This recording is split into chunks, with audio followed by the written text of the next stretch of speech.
नमस्कार। पीएमसी हिंदी के आज के खास शो में आत्मा की यात्रा में आप सबका बहुत बहुत स्वागत है। आज आप सबको एक खास मेहमान और पीएसएसएम के साइलेंट वर्कर और बहुत ही सीनियर मास्टर से आपका परिचय करवाने जा रही हूँ। उनका नाम है रोशन नायडू सर। नमस्कार सर। नमस्कार। थैंक यू पीएमसी का और आपका भी जो इस यात्रा में मुझे शामिल होने का मौका मिला, रिकैप करने का मौका मिल रहा है। तो लेट्स होप क्या क्या हमने यादें संजो के रखी हैं और निकलता है। तो दोस्तों, रोशन नायडू सर एक बहुत अच्छे टीचर, सुलझे हुए टीचर रह चुके हैं और बच्चों को पढ़ाते हैं मेंटल मैथ्स, और बच्चों को पढ़ाते हैं और साथ ही अपने बचपन में ही अनजाने में ध्यान करते थे। तो क्यों ना हम आज इन्हीं की जुबानी इनकी इस अद्भुत यात्रा को ज्वाइन करते हैं। तो सर ये बताइए कि आप बचपन से ही ध्यान करते आ रहे हैं, तो ये आपकी यात्रा शुरू कैसे हुई? मैं सबसे पहले तो धन्यवाद करूंगा अपने पेरेंट्स का, जो मतलब मुझे इस धरती पे लाने का और करने का। प्लस मेरे फादर जो थे वो ध्यान करते थे। अच्छा। लेकिन वो उनके स्कूल वो पढ़े हैं, मतलब मिशन स्कूल में और क्या कहते हैं हॉस्टल्स में पढ़े थे।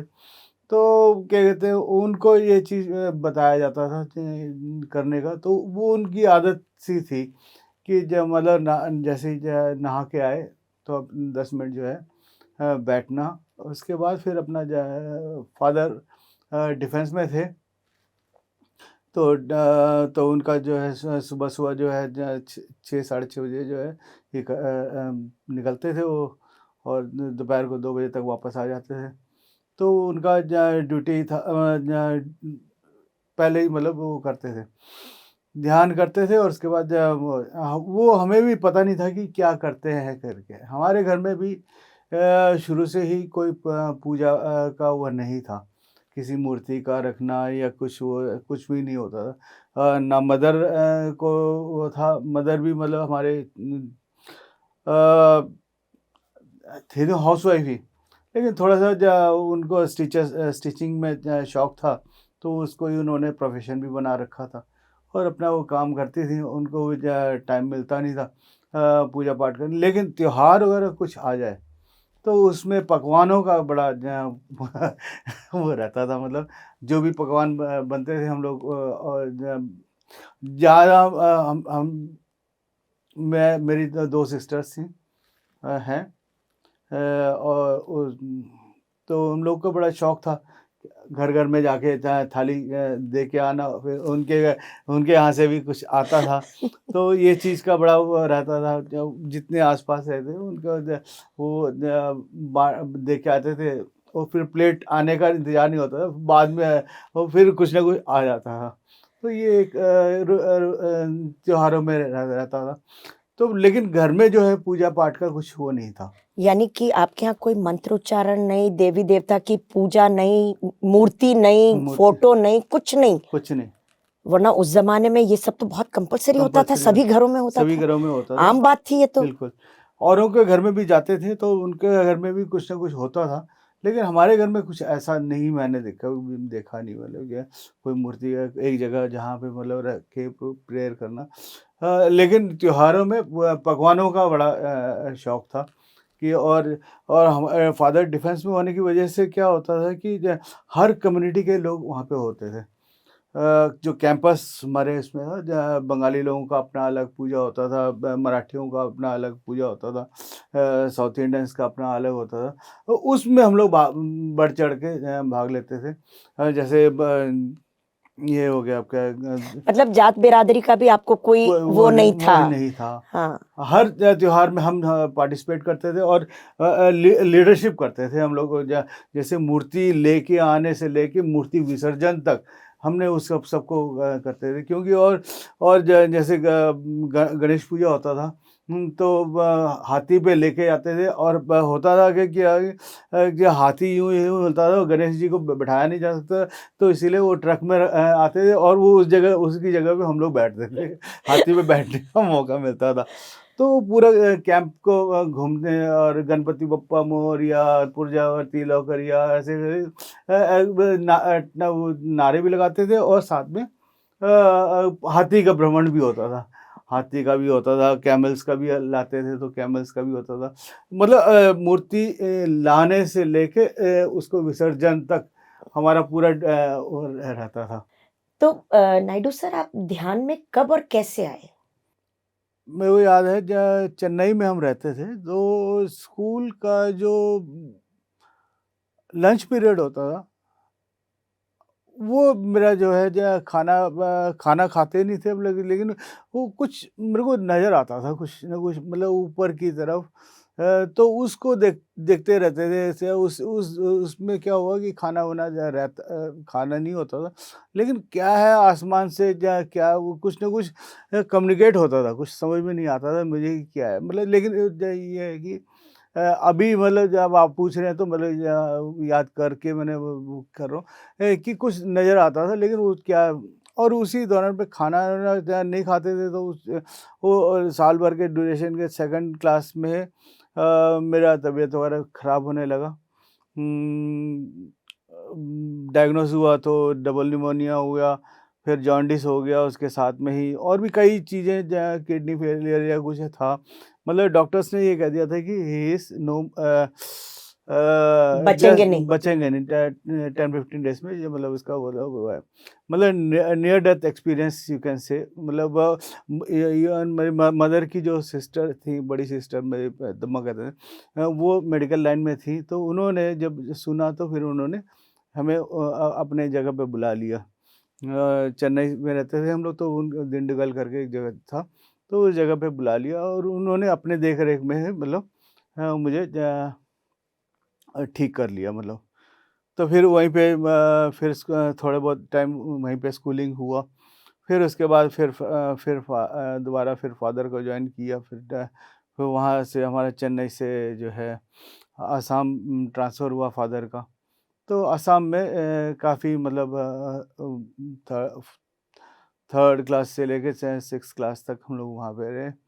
तो उस दौरान पे जो मेरे फ्रेंडशिप जो है सभी के साथ होती था, मतलब हमारा जो है, मतलब कोई ऐसा वो नहीं होता था कि कोई ऑफिसर का है या वो है, ऐसा कुछ नहीं होता था। कई बार क्या होता था कि जो हमारे जो घर में स्वीपिंग के लिए आते थे, उनको जहाँ जब वो कुछ देने जाते थे, तो फादर कहते थे थोड़ा सा डिस्टेंस मेंटेन करो, तो समझ में नहीं आता था क्यों ऐसे करे, लेकिन हमें उनको हाथ मिलाने में भी मतलब कोई वो नहीं था, झिझक नहीं थी। झिझक नहीं था, मतलब क्योंकि उनके बच्चे हमारे साथ पढ़ते थे, तो वो उनके पेरेंट्स हैं, तो ऐसे अंकल आंटी ही मतलब ट्रीट होता था। जबकि वो अपने प्रोफेशन को अपना वो रखते थे, लेकिन हमने कभी उनको उस तरफ नहीं देखा। तो इस तरह से हम लोग रहते थे। कभी मतलब खेलने में कभी फादर ने कभी इवन घर पे ही बैडमिंटन का कोर्ट बना के रखा हुआ था कि सर और लोग भी आते थे, रिंग खेलते थे। एक रिंग होता था, मतलब उसको खेलते थे।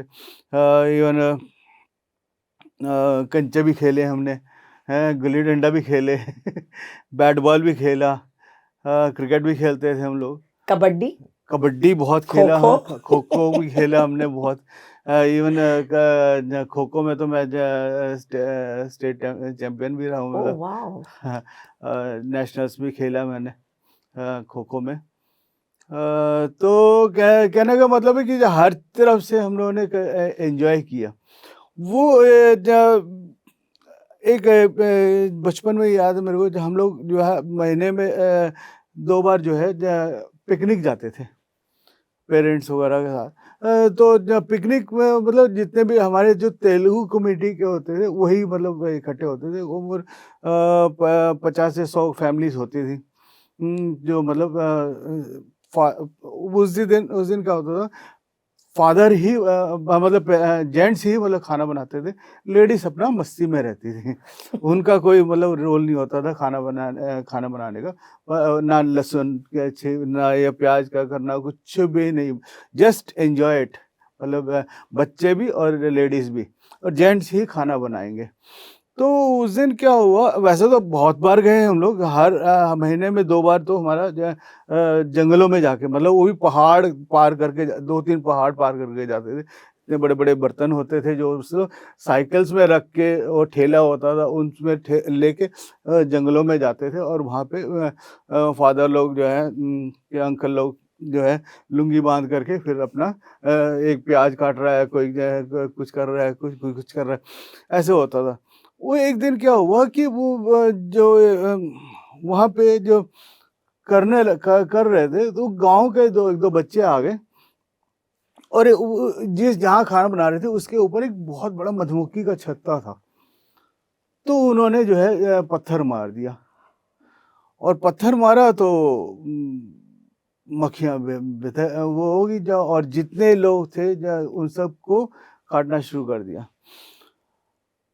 और सब जंगलों में, जब मतलब झाड़ियों में गिर रहे हैं, कभी कहीं कोई गिर रहे थे, और गिरते हुए जब फिर जब वो मक्खियाँ, वो मजे की बात, उन 100 लोगों में ना मदर को भी किसी मक्खी ने काटा, ना पापा को काटा। वो भी इधर उधर नहीं गए, वो बस वो अपना शांत वहीं पे उसी जगह पे खड़े रहे, अरे ये तो उसी चमत्कार जगह। है। हाँ, तो फिर उसके बाद हम लोग तो जो जाके मंदिर के अंदर घुस गए थे, उसमें बच्चे बच्चे वो सबको मंदिर में वो कर दिया था। नहीं, इनको नहीं काटा। अब जो फिर उसके बाद जब मधुमक्खियाँ शांत हुई, तो फिर सबको लेके आके वो किया। ओ फादर ने अब वहाँ से लेके हमारे मतलब एयरफोर्स कहते हैं मेडिकल रूम तक लाने के लिए कम से कम आधा पौना घंटा पड़ेगा, और लेकिन वो कोई साइकिल्स में ही लेके आना है। जितने लोगों के पास साइकिल थे उतने लोगों को मतलब वो काट रखा था, और ना इनके पास कुछ हुआ, कैसे लेके जाएं। हमारे पास उन दिनों मोबाइल भी नहीं होता था, कुछ नहीं होता था, जंगल में रहते थे।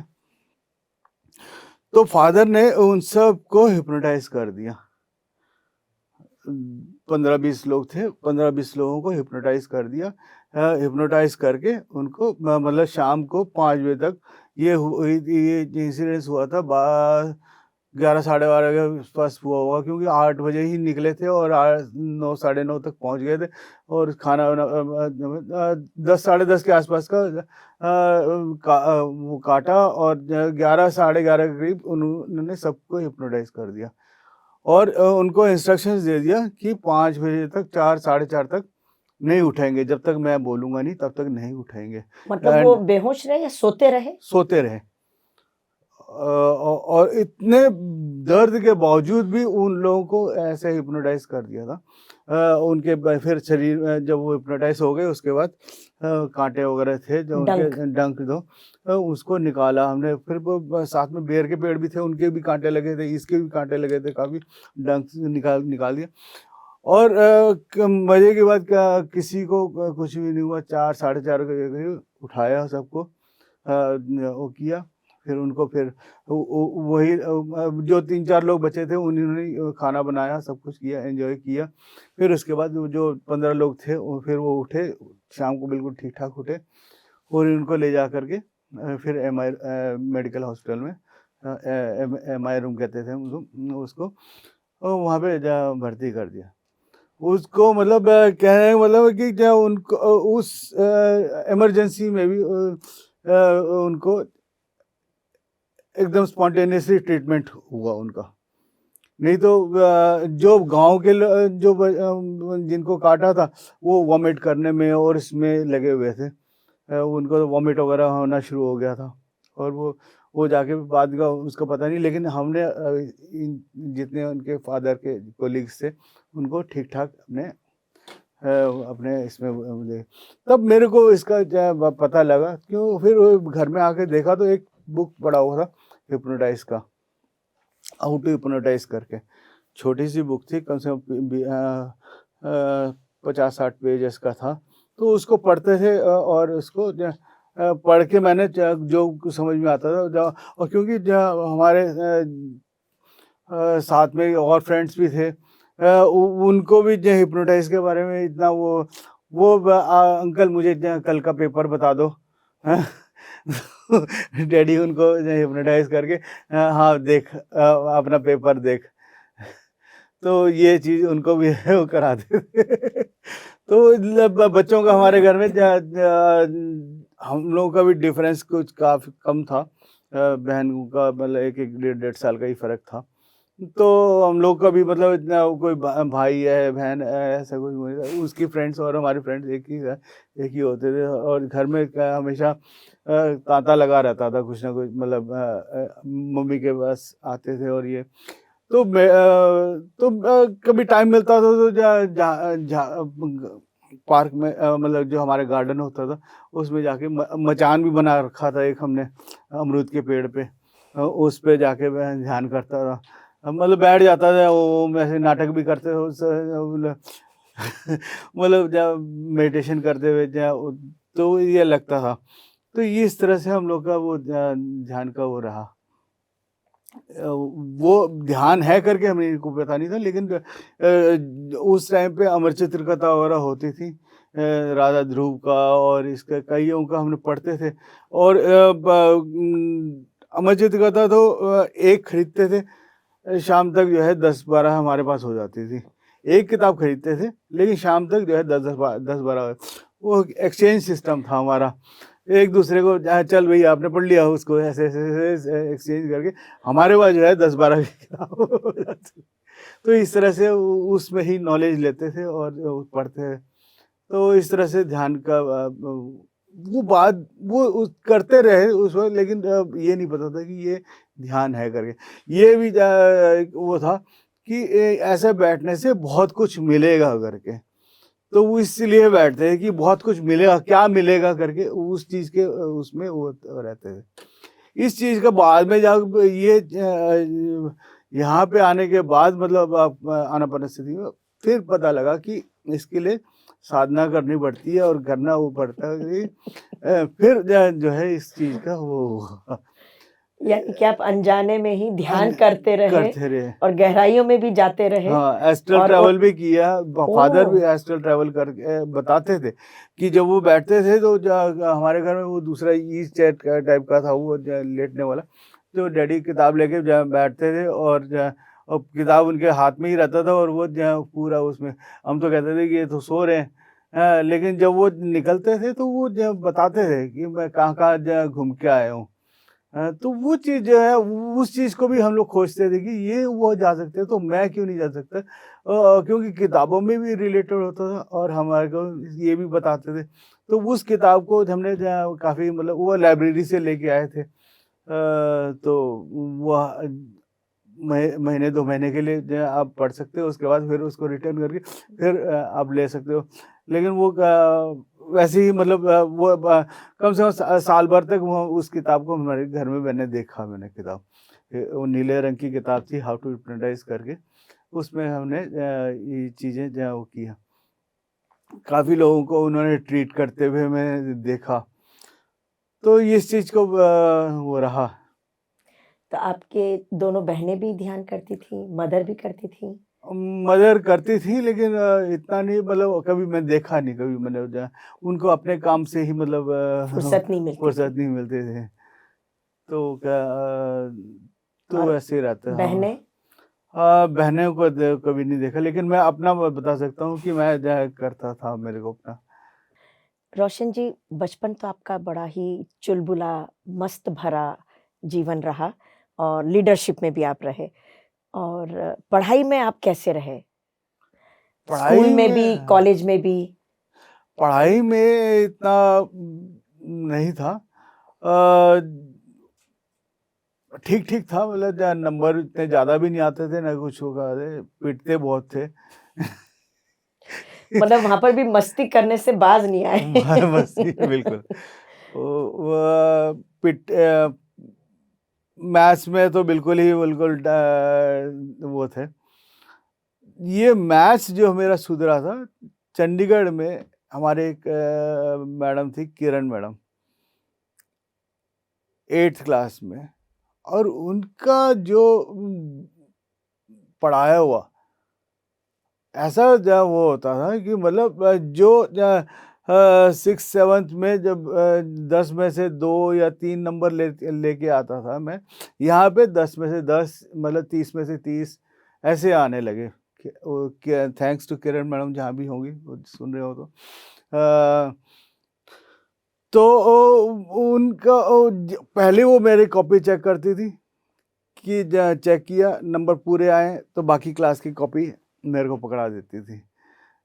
वो ये ये एक ट्रांसफॉर्मेशन उनके साथ मतलब हुआ। नहीं तो मैथ्स तो देखने में जो मेरे को बड़ा वो लगता था कि वो मैथ्स पेशाब निकल जाता था, मतलब लिटरली आप कह सकते हैं पेशाब और आज आप स्वयं एक मैथ्स के टीचर हैं, मेंटल मैथ्स, वैदिक, हाँ, क्या क्या। तो मैथ्स का वो वहाँ पे एक बड़ा इवन हम चंडीगढ़ से फिर हम लोग फिर दिल्ली हमारा ट्रांसफ़र हुआ, तो दिल्ली से स्पेशली मैं वहाँ पे गया दोबारा, वो मतलब मिलने के लिए भी गया, तब तक वो पता लगा कि वो कहीं और मतलब ट्रांसफ़र हो गया था उनका।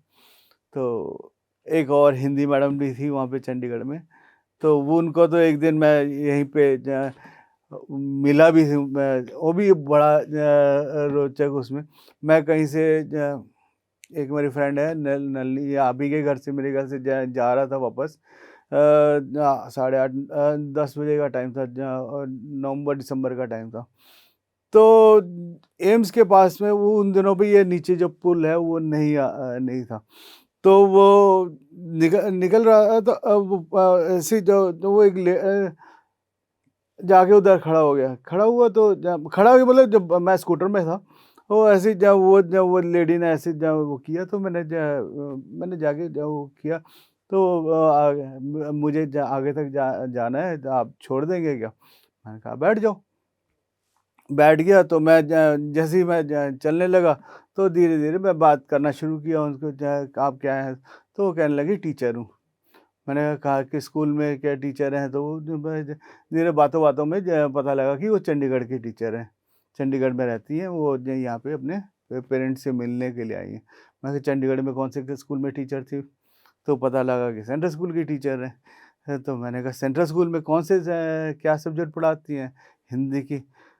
तो मैंने कहा मेरी भी एक जानकार थी, नाम, कहता मैं ही तो हूँ ऐसे हो। किरण मैम? नहीं, किरण मैडम नहीं, तो उनका नाम था कुछ और नाम था, अच्छा। तुम आज याद नहीं आ रहा। तो मैं ही तो हूँ, मैं यूँ देखा तो बिल्कुल वाकई वही थी। तो जहाँ फिर फिर मैंने कहा यहाँ के दलकों के अलावा और कहाँ जाना, आगे कहाँ जाना चाह रही हैं? तो कहती जनकपुर जा रही हूँ, C2 भी, और मैं C2 में रहता था, बिल्कुल बगल में। तो मैंने कहा मैं आपको घर तक छोड़ दूंगा मैं तो जस्ट आपको जो हेल्प करने के लिए मैंने ऐसे किया था, लेकिन ये तो आप मेरे जो गुरु निकले, तो फिर आप मेरा फर्ज बनता है कि आप जहाँ कहेंगे वहाँ छोड़ूंगा। तो फिर उनको वहाँ पे छोड़ना हुआ। मतलब कहने का मतलब है कि कुदरत आपको कहाँ पे कब हर चीज के लिए, if you are with the flow, everything happens to accordingly. हम उसके अगेंस्ट चलते हैं तो फिर कहीं ना कहीं हम लोग वो होते हैं। ध्यान का मेरे को इसी चीज़ों में वो रहा है। तो मैं यहाँ पे ऐसा इंद्रपुरी का सेंटर को भी मैं ढूंढने के लिए गया था, सिस्टर ने बताया था, तो उस वक्त नहीं मिला था मेरे को। तो कहने का मतलब है कि everything is according, if you go according to your उसके विल के साथ, तो विल बी अचीविंग एवरीथिंग। उससे मुझे एक आपका किस्सा सुना हुआ है आप ही की ज़ुबानी, मैं चाहूँगी कि आप हमारे दर्शकों को भी सुनाएँ इस बारे में, कि एक बार आप स्कूटर से गिर गए थे और आपके दाँत बाहर आ गए थे। बिल्कुल, बिल्कुल। प्लीज़ वो ज़रूर से शेयर कीजिए। तो वो क्या था, वो उस वक़्त भी ध्यान में नहीं आया था उस वक़्त। आज से तो उस वक्त क्या हुआ कि जाते जाते एक्सीडेंट, एक छोटा सा एक्सीडेंट हुआ था और मैं मुंह के बल ही गिरा था, मुंह के यूं गिरा तो वो दांत निकल आए थे मेरे बाहर। समझ में नहीं आया था क्या करूं क्या और साथ में वो हैंड पंप था, तो हैंड पंप पे ले जाके उसको साफ किया, क्या करूं क्या समझ नहीं। उसी दिन एक एपिसोड देखा था डिस्कवरी चैनल में कि वो यहाँ पे अफ्रीका में वो दांत डाल के जोड़ सकते हैं करके। तो मैंने कहा ठीक है, वो याद किया था वो, जब वो ऑटोमेटिकली से मैंने उसको डाला अपने दांत, देख सकते हैं, डाला और फिर वापस घर गया। मतलब दांतों को आपने वापस वहां फिक्स कर फिक्स दिया। कर दिया, मतलब हाँ, थोड़ा सा मांस फटा हुआ था उसने ऐसे अटका दिए। अटका दिया, थोड़ा अटका के फिर ऐसे दबा दिया तो ऐसे जैसे वो क्या कहते हैं अमरूद में कुछ चीज पेन लगाते हैं तो ऐसे एकदम खिच करके आवाज, ऐसी आवाज सी आई थी और अंदर चला गया और अपना वो छोड़ दिया मैंने। और हफ्ता 10 दिन तक जो है यहाँ से नहीं खाया, जो भी खाना होता था ऐसे अंदर डालता था और दाढ़ से खाता था और वो आज और ये ठीक, दांत वही फिक्स्ड वही है। फिक्स्ड है। आप तो कई जगह कई शहरों में घूमे होंगे और कई लोगों से मिले होंगे, तो आपका ये ध्यान की यात्रा भी संग संग सारे शहरों में घूमती रही? बिल्कुल बिल्कुल मिला। मेरे को भी याद नहीं है लेकिन एक्चुअली अभी मैं कल परसों में रिकॉल करने लगा तो उस वक्त जब मैं हमारे स्कूल में जब मतलब लोकल स्टूडेंट्स भी होते थे, लोकल एरिया के भी स्टूडेंट्स होते थे और डिफेंस के भी होते थे। तो असम में जब थे तो वो हमारे एक बगल में चाय बागान था, टी एस्टेट था, तो उनका भी बच्चा हमारे स्कूल में क्लासमेट था। तो कभी कभी मौका मिलता था उनके यहाँ पे जाने का। तो उस वक्त एक दिन एक मेरे जैसे ही है जो अभी दाढ़ी लगा हुआ, ऐसे ही मतलब ये शौक भी मुझे वहीं से लगा था, मतलब कि दाढ़ी होना चाहिए करके। तो उनके घर में एक सज्जन आए हुए थे, तो बात कर रहे थे, वो आपस में बात कर रहे थे। बड़ा मेरे को अट्रैक्शन हुआ कि मतलब कि दाढ़ी काफ़ी अच्छा हुआ है, तो मैं तो वो उन्होंने जब वैसे गले भी लगाया था और उसके बाद फिर हम लोग अपना वो अपना तो वो बाद में पता लगा था कि वो ओशो थे। क्या? ओशो थे, वो उनके घर आए हुए थे वो। तो ऐसे ही कई और लोगों से भी मिला मैं, ओशो ही नहीं। एक बार हम लोग ट्रैकिंग जा रहे थे उत्तराखंड में ही, पिंडारी ग्लेशियर। तो रास्ते में काफ़ी मई जून का टाइम था और बारिश हो रही थी। तो जो लगा के रेन कोट और सब वो करके जब जा रहे थे सामान लेके, और साथ में हमारे एक साधु बाबा जो है जा रहे थे, वो कमंडल लेके, और उन्होंने खाली तैमूर बांधा हुआ था, कुछ नहीं ऊपर बना हुआ था। इतने हम लोग ठंड से कांप रहे थे, लेकिन वो जो है नहीं, जो मुझे जा रहा है। तो मेरे साथ क्या था कि हम लोग को टीम बना के रखा हुआ था सर ने, कि और 10-12 लड़कियां जो हैं मेरे टीम में थी, इनको लेके जाना है, मतलब डेली हम लोग को 2-3 पड़ाव होता है, मतलब उसमें जाके एक डाक बंगला में जाना है, फिर उसके बाद वहाँ से ऐसे करके तीन तीन जगह पे वो ना 40 किलोमीटर का एक ट्रैक था। तो मेरे साथ एक बाबा चल रहे थे, तो फिर बात करने लगे, तो मैं भी उनसे बात करते हुए जो है हम लोग कम से कम 3-4 किलोमीटर चले हम लोग उनके साथ में बात करते। और क्या बात हुई थी, वो ऐसी उलझुल बातें थी, वो कॉलेज के टाइम पे क्या होता था, हमें ध्यान के बारे में था। फिर बाद में उनसे मैंने कहा आपका नाम क्या है, तो नाम उन्होंने कहा पायलट बाबा कहते हैं मुझे।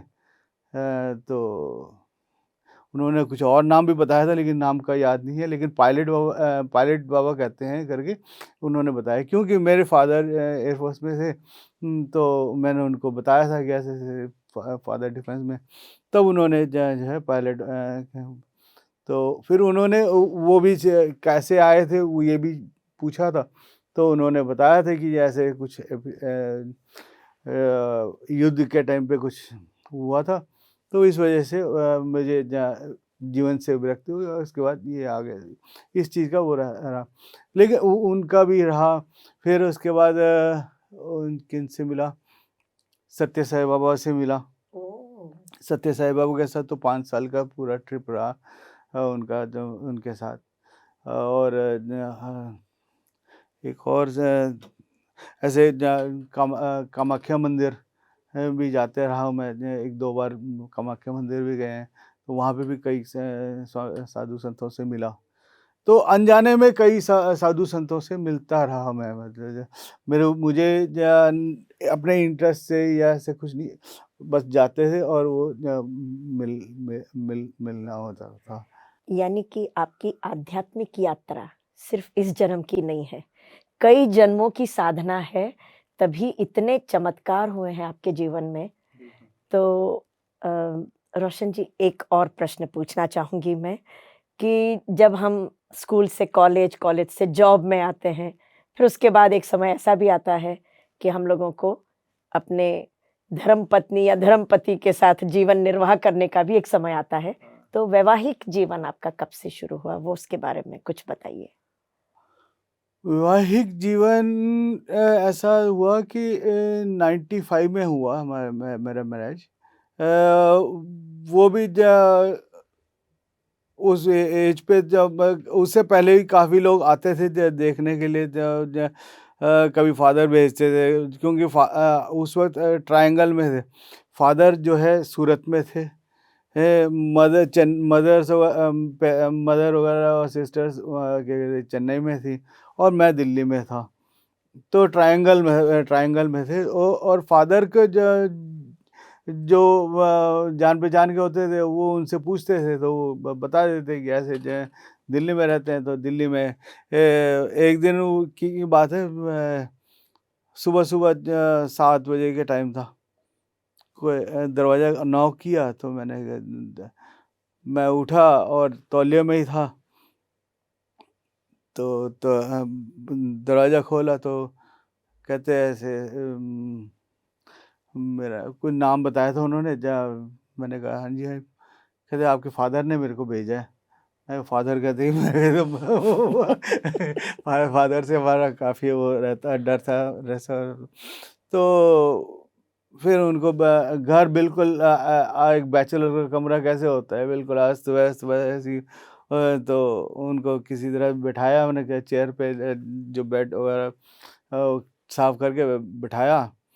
तो उन्होंने वैसे ही वो सारा देखा और सारा कुछ वो किया। वो ये नहीं बताया कि मैं अपने बहन के लिए मतलब वो देखने आया हूँ करके। तो मैंने कहा मैंने भी इतना वो नहीं, लेकिन मेरे को इसका लेकिन वो घर पूरा वो आए, अपना देख के चले गए वो लोग। ऐसे काफ़ी लोग आते थे। और वो रहा। तो फिर एकदम फिर चेन्नई मेरे एक मामा जी के लड़के का जब मैरिज हुआ, तो वहाँ पे गए थे। तो वहाँ पे एक्सपोजर हुआ। तो वहाँ पे एक जो मैं प्रेजेंट में पत्नी है, उससे मुलाकात हुई और वो बातें करते रहे। और करते करते कब क्या हो गया जैसे मैं जहाँ सोचता था पतली तुबली और तो वैसे ही मतलब मिली, मनपसंद। मनपसंद मिली। और थैंक्स टू हर कि उसने मेरे को चूज़ किया। और जो चीज़ जिससे डरता डरता था, मैथ्स, तो वो मैथ्स की ही वो मैथमेटिक्स की टीचर। मैथमेटिक्स की टीचर रही। और उसका जो है 8th क्लास से लेके बीएससी तक जो है कभी 99 नहीं हुए, मतलब टोटल 100। अच्छा, 100 में इतना से 100, 100 में से 100% आते थे। 100% है उसका। क्या बात! तो ठीक रहा उसके साथ भी। और अच्छा उनके साथ 2 पुत्रियों का जन्म हुआ। बड़ी बेटी साई लक्ष्मी, मृदुला थी। उसका नाम है, और छोटी का पूजा। तो वैवाहिक जीवन में आने के बाद भी आपका ये अनजाने में ध्यान चलता रहा? वैवाहिक जीवन के बाद भी मैं ध्यान में तो रहा, क्योंकि मैं जो अ, बच्चों को पढ़ाता था, तो वो कहीं न कहीं ब्रेन का था। कंसंट्रेशन, मेमोरी पावर, ये चीज़ें डेवलप करते थे। तो उसको जब आगे उसमें स्टडी करता था डेली, मैं नेट उन दोनों में नया-नया नेट आया भी था। तो उसमें जब स्टडी करता था, तो उसमें कहीं न कहीं ब्रेन के उससे मतलब ब्रेन को डेवलपमेंट के लिए एक मेडिटेशन भी एक टूल है करके पता लगा। तो फिर मैं मेडिटेशन के बारे में जानना शुरू किया कि मैं बच्चों में और क्या चीज़ें डेवलप कर सकता हूँ करके। तो जैसे जो मेरा जो टीचिंग था, राइट ब्रेन और मिड ब्रेन और लेफ्ट इसका जो वो था, राइट ब्रेन ट्यूशन का क्लासेस लेते थे हम लोग। तो एक्चुअली बेसिकली उसको स्टार्ट करने का ये था कि मेरी बेटी को उसको सिखाने का वो था हमारा। मैंने उसके लिए शुरू किया था। लेकिन वो जब वो बेटी को शुरू किया था, तो औरों को भी मतलब तो एक इंस्टीट्यूट में ही वो कन्वर्ट हो गया, और औरों और बच्चों को भी शुरू हो गया। और इस तरह से करते करते कम से कम 10-12 इंस्टीट्यूट्स और खोल दिए थे हमने दिल्ली में ही। तो उसमें मेडिटेशन का एक बड़ा वो था। तो मेडिटेशन कैसे होता है, क्या है, उसको उसको रिसर्च करता था। तो जब वो इंटरनेट पे देखता था कि इस म्यूज़िक से उसको, वो म्यूज़िक को लेने के लिए उनका एक वो होता था है कि इतने पे करोगे तो वो आपको मिलेगा है, या इस जगह पे क्लास हो रहा है तो आप उसको, तो जो उसको अटेंड करने जाते थे, तो 5,000 एक क्लास का होता था, 5 से 10,000 पे हर एक दिन का सेशन होता था। कई मैंने 25,000 भी मैंने पे किए हैं एक एक दिन के। तो इस दौरान में काफ़ी मतलब I was in Hunt, can search Hunt, मतलब क्या करें इसको, मैं कुछ पाना है, क्या है, क्या जो मतलब वो मिल जाए। तो वो ओशो का भी हम लोग देखते थे, तो उसमें भी पेड़ ही होता था उस वक्त। आजकल जो है बिल्कुल भी वो हो गया लेकिन उस वक्त कोई भी चीज़ जो है पेड़ ही होता था, मतलब सारा चीज़ें। तो जहाँ पे करता था और जहाँ वो करते, एक दिन क्या हुआ, फेसबुक में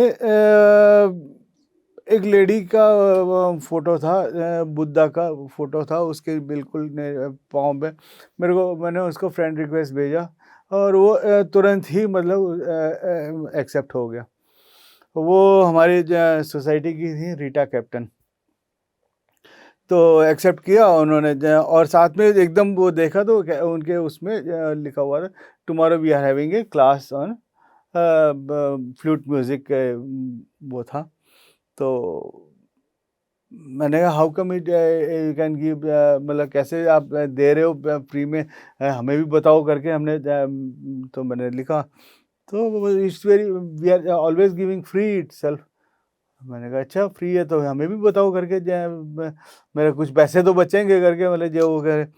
तो उन्होंने फ़ोन नंबर एक दे दिया, DLN शास्त्री जी का नाम लिख के वो दे दिया। मैंने कहा ये ये शास्त्री जी या पंडित वाले होंगे कोई ना कोई। तो उस वक्त रात का 10:30-11 का टाइम हो रहा था। तो मैंने भी रात को रिसीव किया। अगले दिन सुबह 10 बजने का इंतज़ार कर रहा था। मैंने कहा क्योंकि जो एक राइट टाइम होता है, मतलब 10 बजे के बाद आप करो तो कुछ। तो मैंने 10 बजे के बाद फ़ोन किया, तो सैटरडे का टाइम था। तो उन्होंने कहा कि संडे के दिन आप हमारे पास आ सकते हो। उन्होंने एड्रेस दे दिया सफदरजंग में से। मैंने कहा ठीक है। तो मेरा जो क्लासेस होता है सुबह 8 बजे से लेकर शाम को 8 बजे तक, बिल्कुल बैक टू बैक क्लासेस होते थे, मतलब हर 2 घंटे बाद एक क्लास, इवन जो है हमारे चाय पीने के लिए भी जो है मतलब फुर्सत नहीं होती, इतना इतना क्लासेस पैक रहता था, मतलब जो बैच वाइज चलते रहते थे। तो उस दिन मैंने जो है क्लास जो है 4 बजे के बाद का क्लास पोस्टपोन करके अपना इसको प्रायोरिटी देके जो मैं यहाँ पे आ गया। आया यहाँ पे तो काफ़ी दूर ढूंढता रहा, इनके मिला नहीं। फिर मैंने एक दुकान में जाके मैंने कहा ऐसे एड्रेस, तो कहते भैया नीचे ही है, बेसमेंट में ही है। तो ठीक है, तो बेसमेंट में गए गए तो वहाँ पे मीटिंग चल रहा था। उस वक्त आशा गुप्ता मैडम थी, और एक 3-4 लेडीज जो हैं बैठ के मेडिटेशन कुछ स्कूल में कैसे वो करें उसके ऊपर डिस्कस हो रहा था। तो मैं जैसे ही पहुंचा बेसमेंट में तो कहते आप वहाँ बैठ जाएं आप थोड़ी देर के लिए, मैं जो है जैसे ही फ्री होता हूँ मैं आता हूँ। वो बैठा, वो पिरामिड के नीचे ही बैठा था, और पिरामिड के नीचे बैठते उस वक्त 4:30-5 बज रहे थे। बैठते ही जो है एकदम ध्यान में चला गया, और ध्यान कम से कम 2-2.5 घंटे जो है मेरे को पता ही नहीं लगा कि कब क्या हुआ। तब वो मिसेस शास्त्री आई, भैया बहू मुझे सेंटर बंद करना है उठो। तो उन्होंने पहले तो जो भी था वो प्रोसेस से उसमें उठाने की कोशिश किया, फिर उसके बाद धीरे से फिर हस्बैंड से बात कर रही थी कि बहू जो सेंटर बंद करना है, तो ये तो मेडिटेशन में बैठे हुए कैसे इसको उठाएं। वो मेरे ख्याल से शास्त्री जी कहीं और चले गए थे। तो फिर धीरे धीरे मेरे को आवाज़ सुनाई दे रहा है, लेकिन मैं कहीं और हूँ, मैं क्या ना आँख खुल पा रहा ना कुछ कर रहा है। तो मैं अपना बैठा रहा। फिर धीरे से जैसे ही आंखें खुली तो फिर कुछ जैसे ट्रॉमा शराब पीने के बाद वो होता है वैसा, मतलब उसमें था। फिर उन्होंने ग्लास पानी दिया, और ठीक होने के बाद जो है फिर थोड़ी 10-15 मिनट बातचीत हुई। फिर उसके बाद जो है जनकपुरी और सफदरजंग में कोई डिस्टेंस नहीं था। खूब जब भी समय मिलता था तो आ जाता था यहाँ पे, अपना पूरा मेडिटेशन करते थे। और पूरा और शास्त्री जी के साथ हमने कई स्कूल्स, इवन आरडी परेड में भी हमने जो वो किया, मेडिटेशन का क्लासेस लेते थे। कई जगह हमने ऐसे ही सौरभ रंजन के साथ मैंने क्लासेस किए, क्योंकि तब ये सीनियर मास्टर्स होते थे, तो जगह हम अरेंज करते थे और मास्टर्स को लेके जाते थे। इवन डिफेंस में भी हमने कई जगह क्लासेस लिए उनके साथ। काफ़ी रहा ये उनके साथ, और चलता रहा। इस तरह से आप पिरामिड स्पिरिचुअल सोसाइटीज मूवमेंट से जुड़ गए। जुड़ गया बिल्कुल। तो आप पत्री जी को सबसे पहले कब मिले? पत्री जी को मैं अपने घर पे ही मिला। वो कैसे? वो ऐसा हुआ कि पिरामिड बनवाया था मैंने अपने घर के ऊपर। आपके घर के ऊपर पिरामिड है? पिरामिड है, 10 बाई 10 का पिरामिड है। तो एक्चुअली मैं जो बताया था, मेरे को कुछ ना कुछ पाना है, क्या चीज़ मेरे को वो जो पिरामिड स्ट्रक्चर है मेरे को कम से कम 1.5 साल से मेरे को नज़र आता था। कैस्ट टाइप कुछ है ऊपर, कहाँ वहाँ से कुछ आ रहा है करके ऐसे वो होता। एक दिन क्या हुआ कि यहाँ पे सेंटर पे ही रात पौर्णिमी ध्यान था, होल नाइट का। तो यहाँ बैठे हुए थे, तो आशा गुप्ता जी बोलने लगे कौन है जो मतलब पिरामिड बनवाना चाहते हैं, आज मास्टर आए हुए हैं उनके, वो आपको हेल्प कर देंगे। तो मैंने हाथ उठाया, तो हाथ उठाया, तो फिर बात हुई। तो मैंने उसी रात को 12 बजे किशोर जी को लेके अपने घर गया। ओह! रात को जाते जाते वाइफ को फ़ोन कर दिया। मैं कहा एक मास्टर आ रहे हैं मेरे साथ, कुछ नाश्ता पानी करके बना रखो।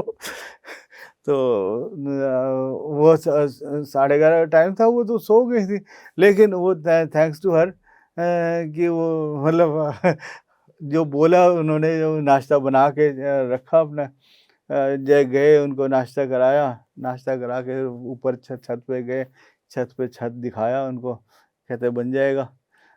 तो फिर वहाँ पे उसी दिन जो है वो हुआ। फिर हफ्ते बाद वो आए वहाँ से, वो कहाँ जयपुर राजस्थान में रहते थे, तो वो आए हमारे घर, 2-3 दिन रहे। फिर उसी दौरान पे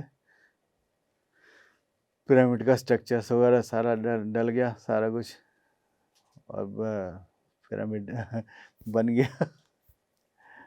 यानी कि पत्री जी के ही कर कमलों द्वारा हाँ, आपके पिरामिड का उद्घाटन हुआ, बिल्कुल, जो कि बिल्कुल। छत पर है। छत पर है। अच्छा, अच्छा।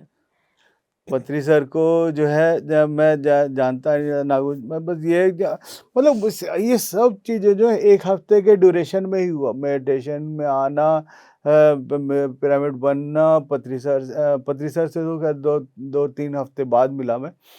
लेकिन मैं कभी लेकिन जिस दिन पत्री सर मेरे घर हमारे गली के अंदर घुस के आ रहे थे, तो मैं जब मेरे को फ़ोन आया कि शास्त्री सर का कि वो आ रहे हैं, आप आ जाओ, नीचे आ जाओ करके।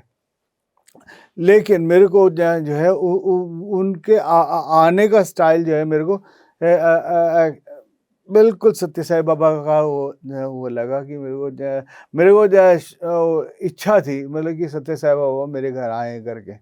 लेकिन वो इतने बड़े वो थे कि मतलब वो उनको बुलाना ही वो था। उनके साथ काफ़ी रहा हूँ मैं, लेकिन कभी जब मतलब प्रोटोकॉल बहुत था उनके, उनको कहीं पे लेके जाना बड़ा वो था। तो पत्री सर को देखते ही मेरे को ऐसा लगा कि वो पुट्टपर्ती साईं बाबा जो हैं मेरे घर आ रहे हैं। बड़ा जब फिर उनको हाथ पकड़ के मैं अपने घर लेके आया, और इनके संग कोई प्रोटोकॉल नहीं है, इनके साथ इसीलिए ये मैत्रेय बुद्धा कहलाते हैं। बिल्कुल, बिल्कुल ये बात सही कह रहे हैं। तो उस दिन एक कर्नल भी आए हुए थे, जो एसपीजी के, वो भी थे, सब कुछ। मेरे घर में बैठने के लिए कोई मतलब उतना चेयर और वो नहीं था, लेकिन मैंने जो है नीचे ही मतलब सारा चादर उधर बिछा के रखा हुआ था। सब देख रहे थे कि कहाँ बैठने का, वो इधर-उधर देखे। सर बैठ गए और सबको बिठाया, बैठो यहाँ पे करके। नीचे सबको नीचे बिठाया। मेरे को बड़ा खुशी हुआ कि मैं तो सोच रहा था कि जब आके इनॉग्रेशन करके, जब बन गाठ करके जब वो हो जाएँगे, लेकिन आके उन्होंने बैठ के ध्यान कराया। मेरे को बहुत वो सीन आज तक मैं भूलता नहीं हूँ। कैसे वो एक चीज़, और बच्चों ने भी कैसे उस चीज़ को पूरा, मेरे बच्चे और वाइफ और इवन अड़ोसी-पड़ोसी भी आ गए थे हेल्प करने के लिए। कि इतने पहुँचे हुए हाँ, एनलाइटेंड हाँ, मास्टर हाँ। और इतने हम्बल, इतने हुँ, ग्राउंडेड कि आए और ज़मीन पर ही बैठ गए और बैठ सबको गए, भी बैठा दिया बैठा और दिया। फिर ध्यान करवाया। हाँ, तो ये सज्जनता सिर्फ़ तभी आ सकती है जब आप आत्मज्ञानी हो जाते हैं। बिल्कुल, बिल्कुल। उस दिन काफ़ी मास्टर्स आए हुए थे। तो अंदर गए, और नामकरण होगा करके इसका भी वो नहीं था। तो सर ने पूछा कि आप क्या करते हो? तो पहली बार इंट्रोडक्शन हुआ था मेरे सर से के साथ। तो बाहर ही हमने एक वहीं पे आके सर बैठ गए थे। तो क्या करते हो? मैंने कहा ऐसे-ऐसे हम लोग मेंटल मैथमेटिक्स। क्या होता है, क्या है मेंटल मैथमेटिक्स? तो फिर मैंने अपनी बेटी का जो है कैलकुलेशन करके मैं नंबर बोलता गया, आंसर बोलते ही उसने आंसर बताया। सर भी बड़े रह गए, यार ये क्या है? फिर मैं ये तो रटाया हुआ कि किसी ने बताया। मैंने कहा आप बताओ नंबर। तो नंबर्स उन्होंने भी बोले, तो फिर वो क्या कहते हैं, उसने आंसर दे दिया। तो सर को बड़ा अच्छा लगा। फिर उसने कहा कि ओके ठीक है, अब चलते हैं करके अंदर। सर अंदर गए और रिबन काटा और अंदर गए। अंदर जाने के बाद सर ने ही पूछा, मैथ्स का कौन सबसे साइंटिस्ट कौन है, किसने? तो एकदम मुंह से निकला आर्यभट्टा का। हाँ, तो चलो आज से इस पिरामिड का नाम आर्यभट्टा ओ, ध्यान सेंटर तो करके है। आपका पिरामिड ध्यान सेंटर का नाम है आर्यभट्ट ध्यान सेंटर। हाँ जी वाओ। है। और क्या कहते हैं इसको बताया। और ये पिरामिड आपके सोसाइटी, हमारे सोसाइटी में ये पहला जो है नॉर्थ इंडिया का और दिल्ली का पहला पिरामिड था ये। अच्छा, वेरी नाइस। ये कब की बात है, कौन से ईयर की? 2011 की बात है मेरे यहाँ। अच्छा अच्छा अच्छा, कॉन्ग्रेचुलेशन सर। Thank you. तो आप ही के पिरामिड की ऊर्जा से हम सबके यहाँ पिरामिड बनने शुरू हो गए हाँ और बिल्कुल। नॉर्थ में पिरामिड आने शुरू हो गए। Great you are. अभी आपने रोशन जी कुछ देर पहले जिक्र किया था पुट्टपर्ती जो बेंगलोर के पास है, हाँ सत्य जी, साई बाबा के सत्य बारे साई में बाबा। थोड़ा सा आप हाँ रोशनी डालिए। तो सत्य साई बाबा के साथ तो बस एक मेरे दोस्त के थ्रू मिलना हुआ। और करते करते जो है हमारे जो है काफ़ी जर्नी जहाँ पे दिल्ली में और हर जगह भी कहीं पे भी वो क्या होता था, श्राइन सजाना होता था उनका पूरा भजन के पहले। और ये उनका बाकी जो ओवरऑल ड्यूटीज होती थी वो, क्योंकि हम भजन तो गा नहीं सकते थे। The hands which are holier के ना, मुंह से कुछ बोले बगैर आप जो हाथ आप काम कर रहे हैं that are more holier than that the lips. तो उसी तरह से वो एक वो इनका वो था, the help all serve all, love all serve all, ये था। तो ये बड़ा अच्छा मेरे को अच्छा लगता था। तो मैं जो उसी हिसाब से मैं उनको काम करता था। तो एक दिन क्या हुआ, 4-5 साल के ड्यूरेशन के बाद जब एक दिन मैं वहाँ पे पुट्टपर्ती में ही ड्यूटी दे रहा था, सामने बैठे अपना वो लेक्चर दे रहे थे। और मैं लेक्चर तो मैं सुन ही नहीं रहा था, लेकिन एकदम अचानक ही एकदम वहीं पे ट्रांस में चले गए, ट्रांस में चला गया और वहीं पे बैठ गया। और बैठ के उनकी आवाज़ आ रही थी, ఈ రోజు నుంచి ఇంకా ఇంకా నీ जर्नी इकड़े समाप्त हूँ करके, मतलब आज के बाद हमारा यहाँ का जर्नी जो है समाप्त हो गया, अब आगे की जर्नी कहीं और होगा करके ये बताया उन्होंने। अच्छा, तो मेरे को समझ में नहीं आया कि ये आगे की जर्नी क्या है, कुछ समझ में नहीं आया मेरे को। फिर ठीक है, मैं जो हो रहा है जब करके जब वो हो गया। लेकिन अगले साल टिकट बुक करने के बावजूद भी जो है मेरा पुट्टपर्ती जाना नहीं हो पाया। तो मेरे को समझ में नहीं आया क्या है। फिर उसके बाद क्या हुआ कि सिस्टर का सीडी भेजना, ध्यान में आने का, वो सीडी बड़ा अच्छा मेरे को इंटरेस्टिंग था। मैंने एक के कम से कम 15-20 बार मैंने उस सीडी को लगा के देखा। क्यों मेरे घर में वो सीडी प्लेयर नहीं था, तो किराए पे लेके आके लगा के देखता था। काफ़ी बार देखा मैंने उसको। लेकिन कैसे उसको करना है, जो लास्ट में जो है कमल खिलना और ये है, वो सारा मेरे को बड़ा अच्छा लगा। फिर एकदम क्या कहते हैं, जो फिर रीटा कैप्टन के साथ मुलाकात होना, और उनका फ़ोन नंबर देना, शास्त्री जी के साथ मिलना, ये जो है यहाँ से एक नया धारा प्रवाह चालू हो गई। तो इसी धारा प्रवाह को हम आगे और बढ़ाने के लिए और निरंतरता रखने के लिए, रोशन जी, आज हम आपसे यहीं पर विदाई लेते हैं। धन्यवाद। और मित्रों, लगता है कि एक और एपिसोड के साथ हम रोशन जी के संग फिर यहाँ पर आएंगे। बहुत बहुत धन्यवाद। नमस्कार। कम से कम नहीं तो वहाँ पे 50,000 से 70,000 के करीब लोग होंगे, इतने लोग थे। और सब सर के पीछे लगे हुए थे। कम से कम यहाँ से कम 500-800 मीटर के दूरी पे सर चल रहे थे और मैं वहाँ पे बैठा हुआ था। और सर ने पता नहीं कैसे देखा मेरे को, कहाँ से और सर एकदम तिरछी ऐसे काट के मेरे पास आके मेरे स्पेशली मेरे को हेलो करके वो करके गए। वहाँ पे रात्रि ध्यान होना था। वहीं पे 8 बजे के करीब खाना वाना खा के सब आ गए। खाना खाने के बाद क्या कहते हैं, रात को करीबन 1 बजे ध्यान में बैठे थे, जब वो हो रहा था, दिल्ली से कोई मास्टर है उसको रोशन नायडू, उनको बुलाओ।